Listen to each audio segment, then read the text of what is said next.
Bonjour, donc comme c'est indiqué, cette vidéo va traiter de l'établissement de la droite, de l'équation de la droite de régression de y en x, donc obtenue par la méthode des moindres carrés.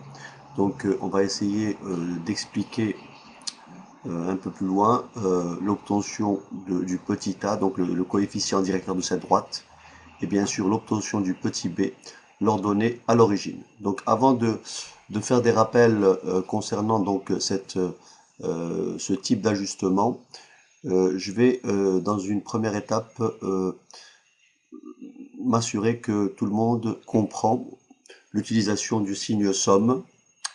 Je vais faire un petit rappel sur le calcul des dérivées partielles, parce que j'aurai besoin d'effectuer deux types de dérivées, donc par rapport à deux variables différentes, puisque le problème qui nous est soumis aujourd'hui, c'est un problème d'optimisation, donc on va trouver un minimum de quelque chose, hein. On va expliquer ça tout à l'heure.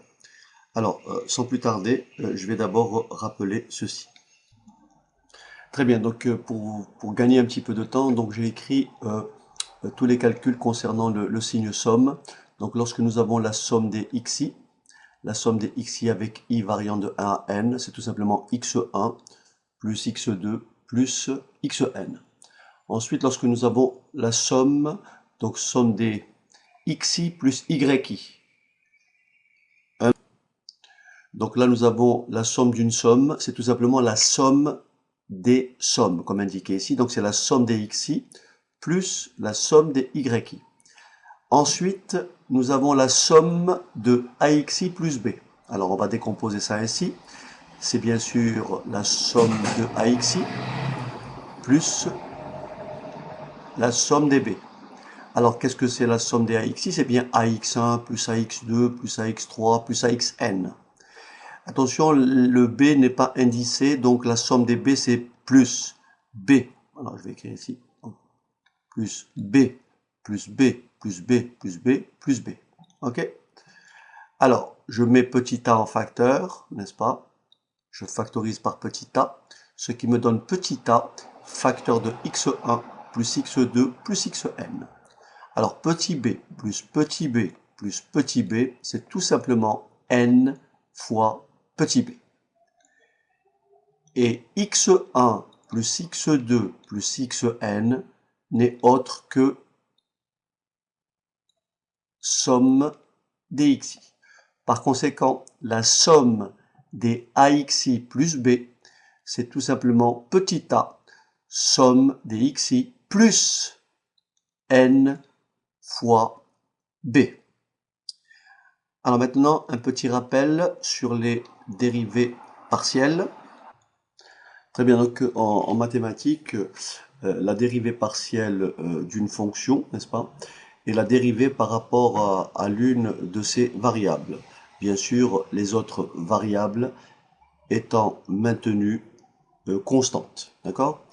Alors, admettons que l'on ait à dériver ce type de fonction de deux variables petit a, virgule, et petit b, qui est égal à tout simplement y moins, entre parenthèses, a x plus b, le tout au carré. D'accord? Le tout au carré. On va donc d'abord dériver par rapport à petit a. Donc la dérivée partielle df dA égale. Alors, ça c'est de la forme un. La dérivée de un, c'est tout simplement n un u'. n un u'. Donc, on va dériver f par rapport à a en maintenant constant petit b. Nous avons donc n, donc ça fait 2 fois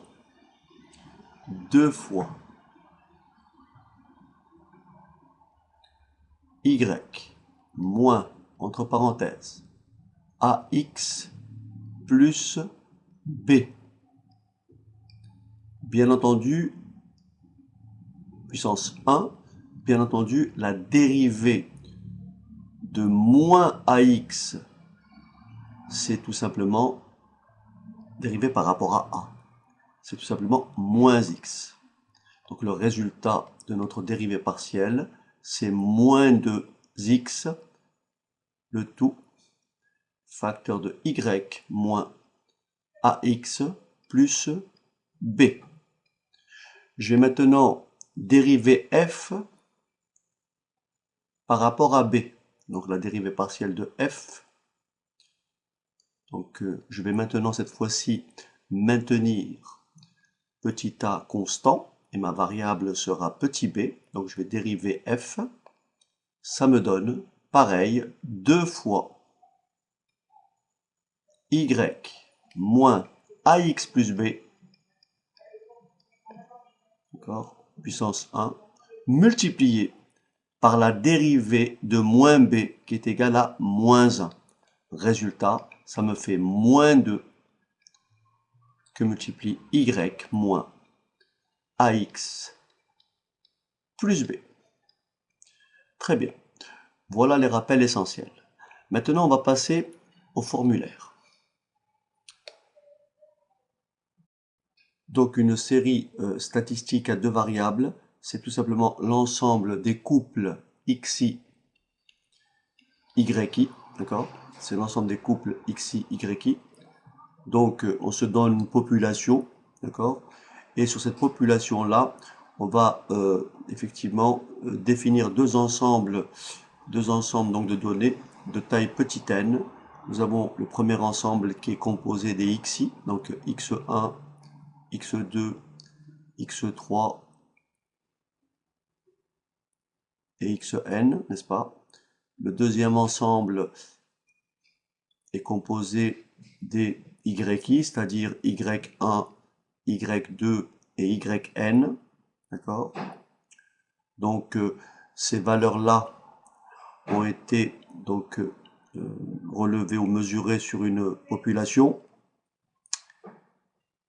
Alors le problème de la régression linéaire, donc la méthode consiste à rechercher donc une relation entre y et x, une relation de la forme y égale f de x, une relation de la forme y égale f de x. Alors lorsque cette relation est de type affine, lorsque cette relation donc est de type y égale ax plus b, alors on parlera de régression linéaire. Donc on parlera de régression linéaire. D'accord ? Bien entendu, les couples xi, yi ne vérifient pas systématiquement cette relation. On verra comment ça se traduit d'un point de vue graphique. D'accord ? Autrement dit, il va exister des erreurs. D'accord ? Les points que l'on va représenter dans un petit moment vont plus ou moins s'écarter de cette droite dont l'équation est ici donnée. Donc ici y, on l'appellera la variable dépendante ou variable expliquée, alors que grand X ou petit x ici sera appelé variable explicative. Alors, comme on l'a dit précédemment, l'ensemble des couples xi, yi peuvent faire l'objet d'une représentation graphique. Autrement dit, on va se donner un repère, et donc dans ce repère-là,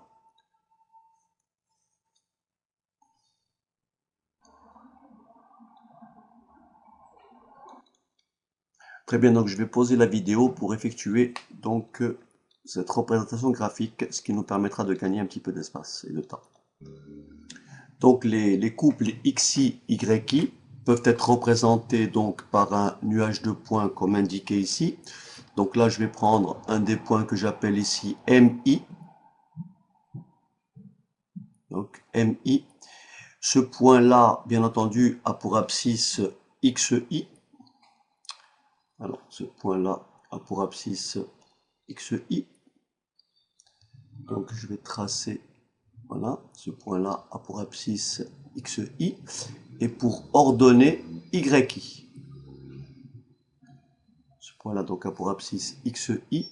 Et pour ordonner YI. XI. Et bien sûr, YI. Et le point de cette droite, D, que j'appellerai droite de régression de Y en X. Droite de régression de Y en X, dont son équation est Y égale à X plus B, que l'on va expliquer dans un petit moment. Nous avons le point P de même abscisse que M. Et ce point-là, je vais l'appeler PI. Pourquoi je l'appelle PI? Parce que là, j'ai M1, P1, vous voyez. Là, j'aurai M1, P1.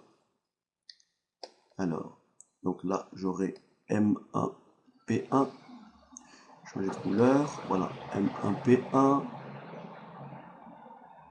M2, P2. M3, P3. M4, P4. Ici, le point est quasiment sur la droite. Ici aussi. OK? Et donc, si vous regardez bien, le nuage de points s'écarte plus ou moins, d'accord, autour de la droite. Donc, nous avons une forme de dispersion de ces points autour de la droite D. Alors, ce nuage de points, d'accord, ce nuage de points est caractérisé d'abord par ce qu'on appelle le point moyen grand G. Le point moyen grand G qui va se trouver sur cette droite. Le point moyen grand G qui a pour coordonnées x bar, moyenne des x, et y bar, moyenne des y. On rappellera les calculs, les formules pour retrouver toutes ces valeurs. Alors, l'objectif, c'est ça le problème. L'objectif, c'est de déterminer ou de rechercher, d'accord? Il faut donc rechercher une droite, d'accord? Il y a une seule droite, ou plutôt je dirais rechercher la droite, qui ajuste au mieux ce nuage de points, d'accord? C'est la droite qui ajuste au mieux ce nuage de points. Ici, vous remarquerez qu'il y a des écarts, vous voyez? Ici, vous avez les PI, vous voyez? PI, MI. Les PI, MI, ces écarts-là, qu'on appelle des résidus. Ces écarts-là, que l'on appelle des résidus, que je vais dénoter ici, epsilon I. D'accord? Epsilon I. Alors, le but de la méthode, ok, c'est de déterminer la droite D, pour laquelle la somme des PI, MI carré, donc la droite D, pour laquelle la somme des PI, MI carré soit minimale. Il faut déterminer la droite D, qu'on appellera donc droite de régression de Y en X obtenue par la méthode des moindres carrés. Donc c'est la droite pour laquelle la somme des PI, MI carré soit minimale. Et bien sûr, cette somme des PI, MI carré, c'est tout simplement la somme de tous les résidus, la somme des epsilon i epsilon i bien sûr, au carré. Alors pourquoi le mot carré? Pourquoi on élève au carré? Tout simplement parce que nous avons tantôt des écarts positifs et tantôt des écarts négatifs. Donc au lieu de sommer les écarts algébriques et donc peut-être à trouver une somme égale à 0, on va donc minimiser donc la somme des carrés de ces écarts. Alors, ici, vous remarquez bien que ce point M a pour abscisse YI, ce point MI. Ici, le point P de la droite, le point P de la droite D a pour ordonnée, d'accord, le point P a pour ordonnée,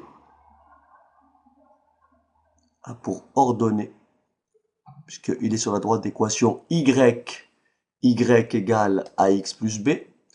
Donc, le point P a pour coordonnée AXI, oui, AXI plus B. Donc, AXI plus B. Et donc, le résidu, l'écart entre PI et MI est tout simplement égal à YI moins, entre parenthèses, AXI plus B. D'accord? Mais bien sûr, il faut calculer PI-MI au carré. Donc, je vais élever cet écart, cette différence, cette erreur, je vais l'élever au carré. Et bien entendu, il faut calculer la somme. La somme, bien sûr, avec i variant de 1 à n. Et cette somme-là, je vais l'appeler, donc je vais lui donner un nom, c'est une fonction qu'on appellera par exemple grand E pour erreur. Donc là, c'est bien sûr la somme des epsilon i au carré, donc i variant de 1 à n. Et donc ça, je vais l'appeler grand E. Et l'objectif est de déterminer petit a. Parce que l'objectif, c'est de trouver l'équation de cette droite. Il faut vraiment qu'on soit d'accord. Il faudrait que l'on détermine l'équation de cette droite. Donc, il faut déterminer petit a et petit b de telle sorte que cette somme-là soit comment? Minimale. C'est pour ça qu'on parle de méthode des moindres plus petits, moindres carrés. Ok, donc avant d'aborder l'aspect analytique, donc analyser, donc comme on le voit, on sera soumis, on sera plutôt confronté à un problème donc d'optimisation. Avant ça, je vais quand même vous rappeler l'essentiel du formulaire, donc pour retrouver donc petit a et petit b. Et ensuite, comme prévu, on va aborder notre fameuse explication. Alors, donc première chose à savoir, donc mon équation, l'équation que je cherche, donc l'équation de dyx, équation de la droite de régression, est de la forme y égale ax plus b. Alors, première chose, la droite D, d'accord, la droite D passera obligatoirement par le point moyen G de coordonnées x bar, y bar. Et donc, comme le point G appartient à la droite D, alors son équation vérifie l'équation de la droite, ses coordonnées vérifient l'équation de la droite. Donc nous aurons bien sûr y bar égale à a x bar plus b. Et donc l'équation recherchée, c'est tout simplement, là c'est l'égalité 1, ça c'est l'égalité 2. Si je fais égalité 1 moins égalité 2, j'obtiens y moins y bar égale à petit a facteur de x moins x bar. Alors comment je fais pour obtenir petit a? C'est ça dont il est question. Première étape, il faut calculer la moyenne x bar. x bar, c'est quoi? C'est la somme des xi sur petit n. Petit n étant l'effectif total. Alors vous avez compris, par analogie, vous aurez forcément y bar qui sera égal à la somme des yi sur petit n. Ensuite, vous avez la variance de x. Vous avez donc la variance de x, c'est-à-dire l'écart type de x au carré. La variance de x, il y a deux façons de calculer la variance de x. Il y a cette forme-là, c'est la somme des xi moins x bar, le tout au carré, divisé par petit n. Alors, idem pour la variance de y. Il suffit de remplacer le petit x par y. Donc, je ne l'écris pas. Et nous avons une autre expression de la variance de x qui est tout simplement égale à la somme des xi carrés. Ça, c'est la formule de Koenig. C'est-à-dire que si vous développez tout ça, vous obtenez ce qui se trouve à droite. Donc, la somme des xi carrés moins x bar au carré. Ensuite, on va calculer la covariance de xy. Alors, je consacrerai une petite vidéo pour la covariance parce que elle joue un rôle prépondérant, très important, pour mesurer, donc c'est la covariance qui va mesurer donc le lien de dépendance entre x et y, autrement dit qui va mesurer la corrélation entre x et y. Alors voilà l'expression de la covariance. La covariance, par analogie à la variance, regardez bien, la covariance c'est xi moins x bar, facteur de yi moins y bar, le tout divisé par petit n. Juste au passage, vous voyez, la variance de x n'est autre que la covariance, vous voyez, n'est autre que la covariance de xx. Vous voyez, si vous calculez la covariance de xx, vous retrouvez la variance de x. Voilà, donc vous remplacez le yi par xi et le y bar par x bar, vous retrouvez la formule au-dessus. Alors une autre expression de la covariance, c'est cette forme-là qui est beaucoup plus simple, mais celle-ci, elle vous montre effectivement comment le y et les x sont dispersés, mesure donc la variation de x, des xi et des yi par rapport à leur moyenne respective. Donc ici, vous avez la covariance de xy qui peut être par analogie calculée comme la somme des xi yi, voyez, sur petit n moins x bar que multiplie y bar. Et c'est pour ça que si vous calculez la covariance de xx, vous retrouvez bien xi fois xi, c'est-à-dire xi au carré, et x bar fois x bar, c'est-à-dire x bar au carré. Et bien le petit a que l'on cherche, le petit a, c'est tout simplement la covariance de xy divisé par la variance de x. Voilà le petit a. Et donc on va essayer d'établir ce résultat en partant donc de la minimisation de la somme, comme on a dit tout à l'heure, de la somme des quoi? Des pi, mi carré. Donc on va partir de cet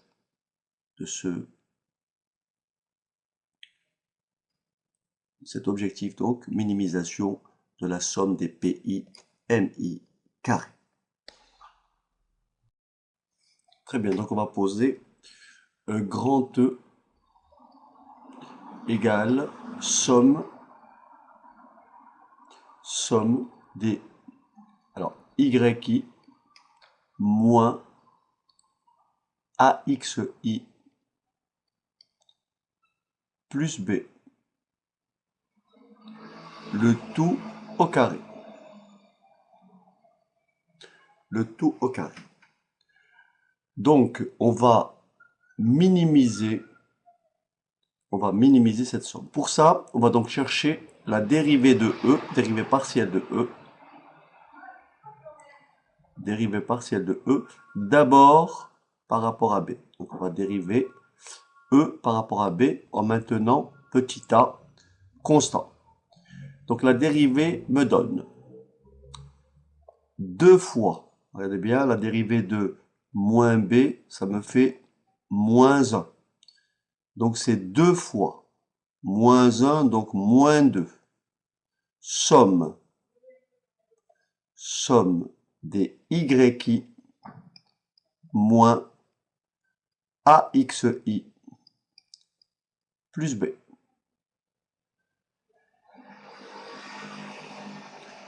Ensuite, on va dériver E par rapport à A. Donc on va chercher DE sur DA. On va donc dériver par rapport à A en maintenant petit b constant.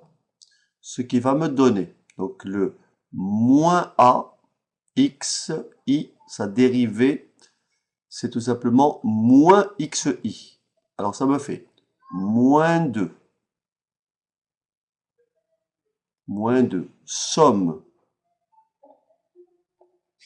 des YI moins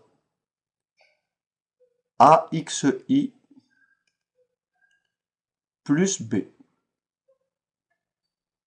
Le tout multiplié par XI. Donc l'objectif, minimiser grand E. Minimiser grand E. Pour ça, on va poser DE sur DB égale 0 et DE sur DA égale 0. Et on va tirer, on va donc trouver un système de deux équations et on va tirer la valeur de petit a. Et on va aussi, par la même occasion, établir que la droite D, donc la droite D,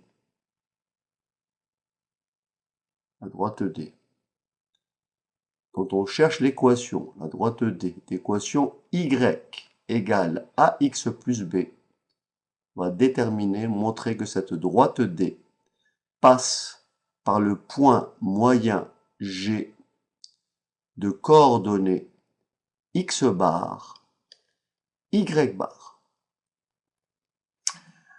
Alors c'est parti. On va donc poser DE sur DB égale 0. Ce qui équivaut à moins 2 somme des YI moins AXI plus B égale 0. Ce qui équivaut à, alors moins 2, je divise par moins 2, je divise les deux membres par moins 2, ce qui me donne somme des YI moins AXI plus B égale 0. Donc vous avez compris, quand je dis somme ici, c'est la somme des I variant de 1 à n. D'accord? Donc c'est une écriture par défaut. Alors, on y va. Donc là, on a une différence. On peut donc écrire somme des YI moins somme des AXI plus B égale 0. Ce qui équivaut à somme des YI égale somme des AXI plus B. Alors on va appliquer la règle précédente, donc les propriétés liées au signe sigma, donc signe somme. Nous avons donc somme des YI égale petit a somme des XI plus somme des B. Mais on a vu précédemment que la somme des B, c'est tout simplement n fois B. On va donc diviser les deux membres par petit n étant l'effectif total. Nous aurons donc somme des YI sur petit n égale petit a, somme des XI sur petit n plus n fois b sur petit n. Mais on sait que la somme des YI sur petit n n'est autre que y bar. La somme des xi sur petit n n'est autre que x bar. On obtient donc, vous voyez, on obtient donc y bar égale petit a que multiplie x bar plus b. Et que traduit ce résultat? Ce résultat traduit que le point G de coordonnées x bar, y bar appartient bien à la droite D. Autrement dit, la droite D obtenue donc par la méthode des moindres carrés passe obligatoirement par le point moyen G. Passe obligatoirement par le point moyen G, qu'on appelle aussi le centre de gravité du nuage de points. Ok, donc ça c'est la première partie. Très bien, donc on vient d'établir que y bar est égal à petit a x bar plus b. Ce qui me donne tout simplement petit b égale y bar moins ax bar. Ok, donc maintenant on va recalculer, réécrire la dérivée partielle de E par rapport à A. Vous rappelez que ça faisait moins 2 somme des YI moins AXI plus B, le tout multiplié par XI. Donc si on pose cette quantité égale à 0, ça nous donne somme, donc ça me donne moins 2 somme des YI moins AXI plus B, le tout facteur de XI égale 0. On a donc, bien sûr on divise par moins 2 les deux membres, ce qui me donne somme, alors je distribue ici, somme des XI, YI, moins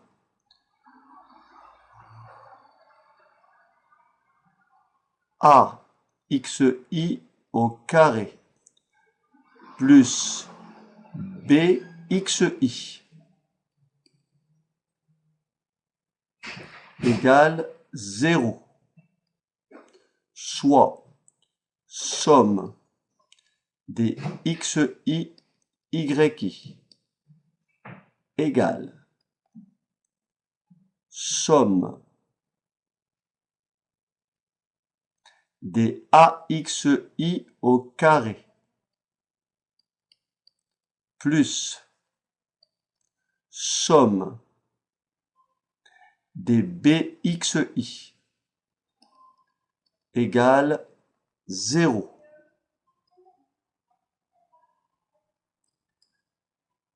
Très bien. Rappelez-vous, le petit b est égal à y bar moins ax bar. Ça me donne somme des xi, yi égale somme des axi carré plus somme, je remplace petit b par sa valeur, par y bar moins ax bar. le tout multiplié par xi.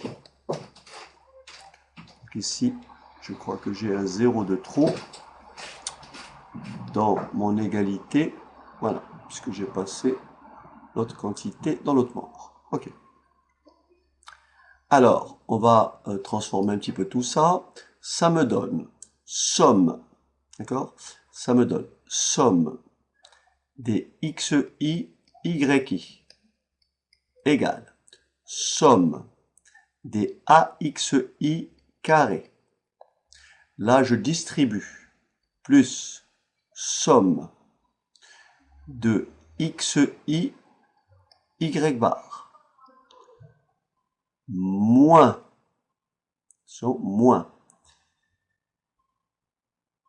somme des axi x bar. Je détaille davantage, ça me fait somme des xi, yi égale petit a, somme des xi carré, plus y bar, somme des xi, moins ax bar, somme des xi. Alors, comme précédemment, on va diviser les deux membres par petit n. Donc là, j'ai sur petit n, divisé par petit n, divisé par petit n, et enfin divisé par petit n, ce qui me donne somme des xi, yi, sur petit n égale petit a en facteur. Alors, petit a facteur de somme des xi carré sur petit n moins. Alors attention, ici, xi, somme des xi sur petit n, c'est x bar. Donc ça fait x bar fois x bar, ça me fait moins x bar au carré. D'accord? Je ferme mon crochet. Plus, alors je pense, alors plus ici, xi, somme des xi sur petit n, encore une fois c'est x bar. Ça fait donc x bar que multiplie y bar. Alors je reprends mon calcul un peu plus haut. Nous avons donc petit a, facteur de somme des xi carré sur petit n moins x bar au carré égale somme des xi, yi sur petit n moins x bar, y bar. Alors, si on regarde notre formulaire précédent, on remarque que ça, c'est tout simplement la variance de x. C'est la variance de x, donc l'écart type de x au carré. Et ça, c'est la covariance de xy. Covariance de xy. Covariance de xy.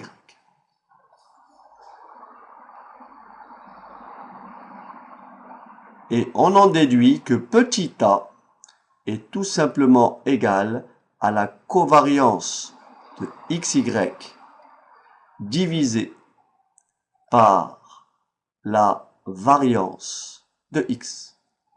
On en déduit que petit a est égal à la covariance de xy divisé par la variance de x. Donc là, j'ai repris ce calcul ici, donc petit a, voilà, il est là, le petit calcul, égale somme des x, y, i, donc je passe ça dans l'autre membre et ça me fait moins x bar. Et depuis ici, là encore une fois, ça c'est la variance de x et ça c'est la covariance de xy. Par conséquent, petit a est bien égal à ce qui est indiqué ici, petit a est bien égal à la covariance de xy divisé par la variance de x. Donc en résumé, qu'est-ce qu'on a? On a établi que la droite D, donc obtenue par la méthode des moindres carrés, passe par le point G de coordonnées x bar, y bar. Elle a donc pour équation y moins y bar égale à petit a facteur de x moins x bar avec petit a égale à la covariance de xy divisé par la variance de x. Voilà, donc ceci complète bien entendu notre démonstration. Voilà, j'espère que cette petite démo a été utile, et donc je vous retrouve très prochainement pour une autre vidéo. À bientôt.